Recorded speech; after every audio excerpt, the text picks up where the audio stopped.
Why was Dr. Dre so against releasing R&B under Aftermath? Because correct me if I'm wrong, but Truth Hurts was like the first and last R&B artist on Aftermath. Was that a record acting like a barometer, like a gauge of success to see how R&B would do on that label? I think that Dre wasn't against putting out R&B. He knows what he's great at. And when it comes down to R&B, if you look at his history in it, he jumps in and jumps out.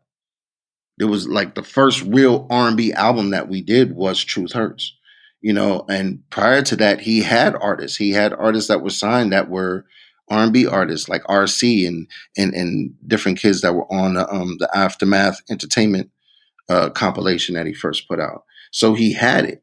He had people that were doing R&B, but I think it's more of a love-hate relationship with something that felt like it was dying at the moment. R&B felt like it was just taking a turn and it wasn't really keeping its true integrity. And so Dre was like, man, let's just go hard on this hip hop thing because it's never changed on him. It never changed to the point where he didn't know how to exist. It's funny because like a year or two later, you have that hit with 112. So he has someone on the roster that proven could make R&B hits, but still, it's funny that nothing came from that. Yeah. Even on the hip hop side, I think. And this is just my theory, I think the frustration level would have been way lower if Detox was never announced. I feel like announcing a new project early, even releasing... You know what? I remember there was a Dr. Pepper commercial that had like a new Dre beat and everybody went crazy for. We were given the public crumbs and music just never came out year after year. And, you had to take some time for yourself. And in retrospect, it probably would have been better to just work on the project and never have told the world that it was coming, because then pressures mount. Everything you just said was literally gospel. Everything, no, literally. Like the biggest headache was running up against obstacles that we didn't see coming. And it was just the fact that it was announced and everybody was just waiting for it. And when you have the entire world trying to knock down your one front door, people don't want to just walk up to that door and open it up. They'd rather just recess into the house and figure things out.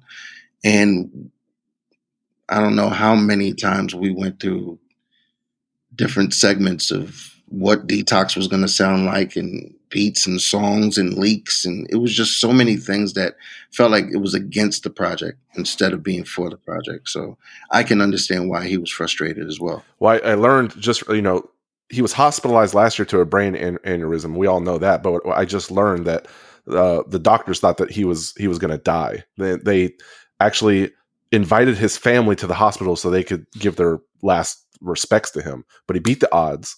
I wonder if now he's in this mind frame of, oh, you know what? Life is short. Let me start pumping out projects. Maybe. I don't know. Did you have a clue that he was so close to death at the time? No, I didn't. The way that I found out, I actually heard from a cat that works with us, and then I called his phone. And oddly enough, he answered the phone, and he sounded tired. But he was like, yeah, I'm in the hospital. He was like, yeah, I had a brain aneurysm. I'm going to give you a call back, and hung up the phone. And I freaked out. Now, by this time, my son had passed away.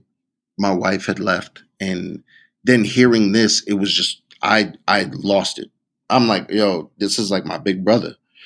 But I heard it from his voice, but still I felt like I almost lost my big bro. And all of us, we all felt like that. We look at Dre like our big bro. So it was really a surreal moment. But then for him to get out of the hospital and go right to the studio, I'm like, I have no reason to ever say that I can't do something. Like, he is the biggest picture of strength for me to look at every day. And I'm just like, man, I have to have that kind of drive. Yeah.